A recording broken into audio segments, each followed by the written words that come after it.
আকিকা না দেওয়া থাকলে কি কোরবানি দিতে পারে? পেঁয়াজ খেয়ে মসজিদে গেলে কি গুনাহ হবে? গোপনাঙ্গের লোম পরিষ্কার করলে কি গোসল ফরজ হয়? কবরের উপর দোকান দেওয়া জায়েজ আছে কি না? পুরুষের আনাগোনা থাকার সম্ভাবনা থাকলে নিকাব পরে নামাজ পড়া যাবে কিনা? সৎ ভাই বোনের বিবাহ কি হারাম? যাদের মা ভিন্ন, মৃত আত্মীয়র নামে কোরবানি করা যাবে কিনা? কতটুকু সম্পদ থাকলে কোরবানি করতে হবে? মানুষের দাঁতের উপর আলাদা ক্যাপ বসালে মৃত্যুর পর কি সেটা তুলে ফেলতে হবে? কোরবানির সামর্থ্য থাকা সত্ত্বেও কেউ কোরবানি না দিলে গুনাহগার হবেন কিনা? যারা কোরবানি দেয় সেসব আত্মীয়কে কি কোরবানির গোশত দেওয়া যাবে? আমার বাবা মারা গেছেন, আমার আম্মু নাকি 40 দিন জুতা পড়তে পারবেন না, এটা কি কুসংস্কার? খাটের উপর নামাজ পড়া যাবে কিনা? কোরবানি গোশত ফ্রিজ রাখা যাবে কিনা? পরিবারের ছেলে মেয়ে ভাই বোন ও স্বামী স্ত্রী মিলে এক নামে কোরবানি দিলে তা হবে কি না? পরিবারের বাবা বড় ভাইয়ের সামনে মাথায় ওনা না থাকলে কি পাপ হবে? নাপাক অবস্থায় হাদিস ইসলামের বই ধরা যাবে কিনা?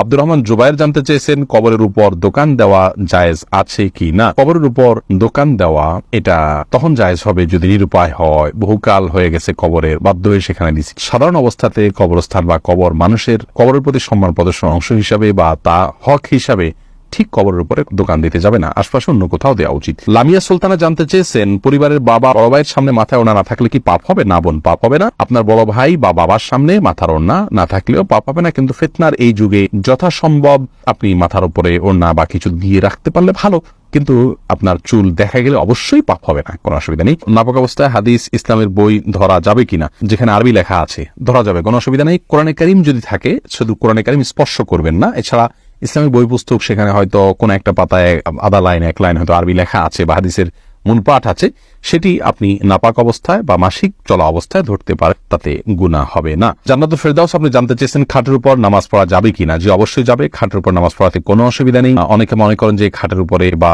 বিছানা চাদর উপর নামাজ পড়া যেন বিছানা চাদর ধোয়া থাকে, পরিষ্কার থাকে, নাপাক দেখা না যায়, কোনো নাপাকের আলামত না থাকে, তাহলে সেখানে সালাত আদায় করতে কোনো অসুবিধা নেই। মোহাম্মদ মুরাদ হোসেন জানতেছেন সৎ ভাই বোনের বিবাহ কি হারাম? যাদের মা ভিন্ন সৎ ভাই বোনের বিবাহ জায়েজ নেই।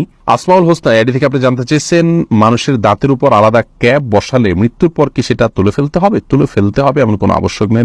দামি কোনো দাঁতব থাকলে সেটা খুলিয়ে রাখবেন। এমনি সোহেল জানতে চেয়েছেন কোরবানি গোশত ফ্রিজে রাখা যাবে কিনা? হ্যাঁ, কোরবানি গোশত ফ্রিজে রাখতে পারেন, কোনো অসুবিধা নেই। তবে ফ্রিজে রাখার উদ্দেশ্যেই যেন কোরবানি না হয়, কোরবানি করার পর গোশত থাকলো থেকে গেল সেগুলো রেখে দিবেন ফ্রিজে, অসুবিধা নেই। ইসমাইল দেওয়ান জানতে চেয়েছেন পেঁয়াজ খেয়ে মসজিদে গেলে কি গুনাহ হবে? পেঁয়াজ বলতে কাঁচা পেঁয়াজ যদি খান, কাঁচা পেঁয়াজ খেয়ে সেই অবস্থায় মসজিদে যাওয়া নিষেধ, হাদিসে স্পষ্ট নিষেধ আছে। তার কারণ হলো মসজিদে ফেরেশতা থাকে, অন্য মানুষরা আছেন, কাঁচা পেঁয়াজ খেলে মুখে দুর্গন্ধ হয়, সেই দুর্গন্ধ নিয়ে মসজিদে গেলে আশপাশের লোকদের কষ্ট হবে, ফেরেশতাদের কষ্ট হবে, সেজন্য হাদিসে নিষেধ আছে। অতএব কাঁচা পেঁয়াজকেও খাওয়ার পর ভালো করে মুখের দুর্গন্ধ দূর করে, সেটি অন্য কিছু খেয়ে হোক, ব্রাশ মেসওয়াক ইত্যাদি হোক, যেভাবে হোক অন্য উপায়ে মুখের দুর্গন্ধ দূর করে তারপর তিনি মসজিদে যাবেন। ফাহিম বিনতে ফারুক জানতে চেয়েছেন পুরুষের আনাগোনা থাকার সম্ভাবনা থাকলে নিকাব পরে নামাজ পড়া যাবে কিনা? জি অবশ্যই, নিকাব পরে সাধারণ অবস্থায় নামাজ পড়া যাবে না, কারণ নবী সাল্লাল্লাহু আলাইহি ওয়াসাল্লাম চেহারা ঢেকে সালাত পড়তে নিষেধ করেছেন এবং নারী পুরুষ সকলের জন্য সেটি সমানভাবে প্রযোজ্য। কিন্তু কোন ক্ষেত্রে যদি এমন হয় যে আপনি এমন জায়গায় সালাত আদায় করছেন এখানে অন্য পুরুষরা আসা যাওয়া করার প্রচন্ড সম্ভাবনা আছে, তাহলে সেক্ষেত্রে আপনি নেকাব পরে সালাত আদায় করতে পারবেন, যেহেতু এটা বিশেষ ওজর রয়েছে। মালিক শাহ জাইন আপনি জানতে চেয়েছেন যারা কোরবানি দেয় সেসব আত্মীয়কে কি কোরবানির গোশত দেওয়া যাবে? অনেকে গোশত না দিলে আবার মাইন্ড করেন, তবুও তাদের প্রচুর গোশত হয়। কোরবানি দিলেও তা কাউকে কোরবানির গোশত দেওয়া যেতে পারে, কারণ আল্লাহ রাব্বুল আলামিন কোরবানির গোশত সম্পর্কে কোরআন কারীমের একাধিক জায়গায় বলেছেন যে নিজে খাও, অন্য মানুষদেরকেও দাও, যারা অভাবী মানুষের কাছে চায় তাদেরকেও দাও। তার মানে এখানে আত্মীয় স্বজন যারা সলভেন্ট আছেন, আত্মীয়তার বন্ধন স্বরূপ তাদের জন্য কিছু হাদিয়া আপনি পাঠাতে পারেন, এতে কোনো দোষের কিছু নেই। এরপরে নাইমুল হক আজাদ জানতে চেয়েছেন কোরবানির নিসাব পরিমাণ সম্পদ সম্পর্কে বলবেন, কতটুকু সম্পদ থাকলে কোরবানি করতে হবে? কোরবানির নিসাব হলো যাকাতের নিসাব। একজন মানুষের কাছে 595 গ্রাম রূপা বা তার সমমূল্য যদি থাকে তাহলে তার উপরে কোরবানি বর্তাবে, এবং সেই নিসাবটি হলো বর্তমান বাজার মূল্য হিসাব করলে আপনার 595 গ্রাম রূপার যে মূল্য আছে সেটি হয়তো 40 বা 50 হাজার টাকা বা তার কাছাকাছি ফিগারে থাকবে। অতএব আপনি কোরবানির যাকাতের নিসাব সেটিকেই ধরে নেবেন। যদিও এর আগে আমরা শুরুতেই বলেছি যে কোরবানি যে ব্যক্তি করার সামর্থ্য রাখেন তার উপরে কোরবানিটি বর্তায়, এর জন্য নিসাব কোনো আবশ্যক নয়, এমনটি মত দিয়েছেন সৌদি আরব উলামা ইকরাম এবং অন্যান্য মাযহাবে।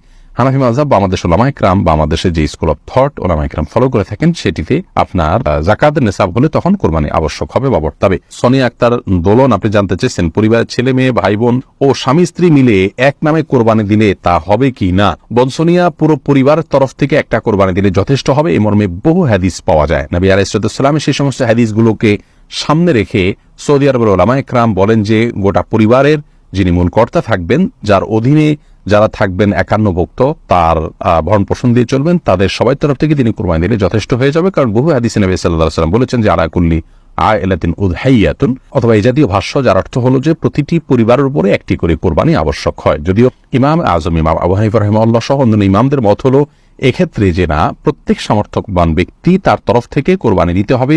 যার কাছে যাকাত দেওয়ার মতো সম্পদ আছে তার তরফ থেকে কোরবানি তিনি দিবেন। অতএব পরিবারে একাধিক সদস্য যদি এ ধরনের অ্যাবিলিটি রাখেন তাহলে একাধিক সদস্যকেই কোরবানি দিতে হবে। আর এই যে দ্বিতীয় মত যারা বলেন, তারা প্রথমোক্ত মতে যে হাদিস তারা পেশ করেছেন যে প্রত্যেক পরিবারের তরফ থেকে একটা কোরবানি হলে হবে, তারা ওটার ব্যাখ্যা বলেন যে আসলে তখন একটা পরিবারে একজন কর্তা ছিলেন না, সবাই তার অধীনস্থ থাকতেন। একাধিক ব্যক্তি সাধারণত উপার্জন করতেন না। যখন উপার্জন হয়ে যেতেন, উপার্জনক্ষম হয়ে যেতেন ছেলেরা, তখন তারা বিবাহ করতেন এবং স্বাভাবিকভাবে তাদের আলাদা পরিবার উঠে দাঁড়াতো। তো নবী সাল্লাল্লাহু আলাইহি ওয়াসাল্লাম সেই দৃষ্টিকোণ থেকে বলেছেন। যেহেতু আমাদের সমাজে এখন একই পরিবার একাধিক ব্যক্তি উপার্জন করে যাকাতের দেওয়ার মতো অবস্থা তাদের হচ্ছে, সেই জায়গা থেকে নবী সাল্লাল্লাহু আলাইহি ওয়াসাল্লাম এটি বলেছেন। যাই হোক, তো দুটি মতই আমি আপনাদের সামনে প্রেজেন্ট করলাম। পরিবারের একাধিক ব্যক্তি যদি সামর্থ্যবান থাকেন, তাহলে সেই একাধিক ব্যক্তি কোরবানি তাদের তরফ থেকে করার মতটি অধিকতর নিরাপদ। তানহা তাবাসসুম জানতে চেয়েছেন, আমার বাবা মারা গেছেন, আমার আম্মু নাকি 40 দিন জুতা পরতে পারবেন না, এটা কি কুসংস্কার? হ্যাঁ বোন, এটা অবশ্যই কুসংস্কার। আপনার বাবা মারা যাওয়ার কারণে আপনার মায়ের জুতো পরিধান করার ক্ষেত্রে ইসলাম শরীয়তের কোনো বিধিনিষেধ নেই। যে কোনো ধরনের জুতো পরিধান করতে পারবে। তার জন্য করণীয় কি, এ বিষয়ে আমাদের একটি ভিডিও আছে, সেটি দেখে নিতে পারেন যে স্বামী মারা গেলে স্ত্রীর জন্য করণীয় কি। তিনি শোক পালনের অংশ হিসাবে 4 মাস 10 দিন পর্যন্ত অন্যত্র বিবাহ বসতে পারবেন না। সেই সাথে নিজ গৃহে বা যেখানে তিনি অবস্থান করেন সেই গৃহ বা গৃহের আশেপাশে, অর্থাৎ আশেপাশে বলতে উঠান টুটান, বাসা হলে বাসার বারান্দা একটু সামনের অংশ, এরিয়ার মধ্যে তিনি থাকবেন, বাইরে যাবেন না একান্ত প্রয়োজন ছাড়া। যেটাকে সাজগোজ বলা চলে, বাহিরে বিভিন্ন অনুষ্ঠানে যেতে মানুষ যেটি করে সেরকম কোনো সাজগোজ তিনি করবেন না। এছাড়া জুতা পরিধান করা যাবে না বা ইত্যাদি এরকম কোনো কথা ইসলাম শরীয়তে বলা হয়নি, এটি সম্পূর্ণ কুসংস্কার। এই মিজানুর রহমান শামীম আপনি জানতে চেয়েছেন, কোরবানির সামর্থ্য থাকা সত্ত্বেও কেউ কোরবানি না দিলে গুনাহগার হবেন কিনা। উত্তর হলো, কোরবানির সামর্থ্য না থাকা সত্ত্বেও যদি কোরবানি না দেন তাহলে তিনি গুনাহগার হবেন। ইমাম আবু হানিফা রাহিমাহুল্লাহ তার মত অনুযায়ী, যেটিকে ফলো করে আমাদের দেশের বেশিরভাগ উলামায়ে কেরাম। আর আরাবিয়ান স্কলারদের মধ্য থেকে সৌদি আরবের উলামায়ে কেরাম বিশেষত, তাদের এক্ষেত্রে দৃষ্টিভঙ্গি ভিন্ন রকম। তারা মনে করেন কোরবানি এটি একটি সুন্নাহ আমল, যার কারণে কোরবানি যদি কেউ সামর্থ্য থাকার পরও না করেন তাহলে তিনি সুন্নাহ তরক করলেন, একটি সুন্নাতে মুআক্কাদা বা গুরুত্বপূর্ণ একটি সুন্নাহ তরক করলেন। সন্দেহাতীতভাবে তিনি ক্ষতিগ্রস্ত হলেন, কিন্তু তিনি বড় ধরনের কোনো গুনাহগার হলেন না। যেমনটি আমাদের উলামায়ে কেরাম মনে করেন ওয়াজিব তরক করার গুনাহগার হবেন সামর্থ্যবান ব্যক্তি কোরবানি না দিলে। আমাদের উলামায়ে কেরামের দলিলটি অত্যন্ত সমৃদ্ধ। এক্ষেত্রে নবী সাল্লাল্লাহু আলাইহি ওয়াসাল্লাম বলেছেন যে ব্যক্তি কোরবানি করার সামর্থ্য রাখে অথচ কোরবানি করল না, সেজন্য আমাদের ঈদগাহে না আসে। এবং এই মর্মে কাছাকাছি ধরনের ভাষ্য অনেকগুলো হাদিসে আসছে, যে ভাষ্য থেকে বোঝা যায় যে নবী সাল্লাল্লাহু আলাইহি ওয়াসাল্লাম সামর্থ্যবানদেরকে কোরবানি করতে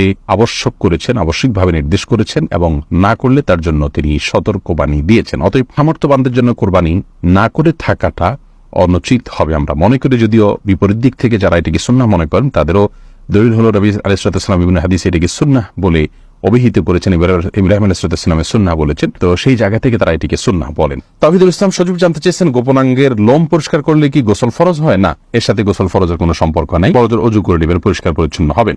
এমডি জাহিদুল ইসলাম জানতে চেয়েছেন, আকিকা না দেওয়া থাকলে কি কোরবানি দিতে পারে? আকিকার সাথে কোরবানির কোনো সম্পর্ক নেই, দুটো সম্পূর্ণ দুই ধরনের ইবাদত। আকিকা না থাকলেও কোরবানি দিতে পারে, আকিকা না দিলেও কোরবানি দিতে পারে। এর পরের প্রশ্ন করেছেন মাহবুব আলম, আপনি জানতেছেন মৃত আত্মীয়র নামে কোরবানি করা যাবে কিনা। মৃত আত্মীয়ের নামে কোরবানি করা যাবে, এ বিষয়ে গত নির্বাচিত প্রশ্নোত্তর লাইভে আমরা বলেছি মৃত আত্মীয়ের নামে কোরবানি করা যাবে। রাসূল আকরাম সাল্লাল্লাহু আলাইহি সাল্লামের তরফ থেকে তার ওয়াফাতের বহুকাল পর আলী রাদিয়াল্লাহু তাআলা কোরবানি করেছেন। বাইহাকী মুসনাদ আহমদ সবিনে হাদিসে বর্ণিত হয়েছে।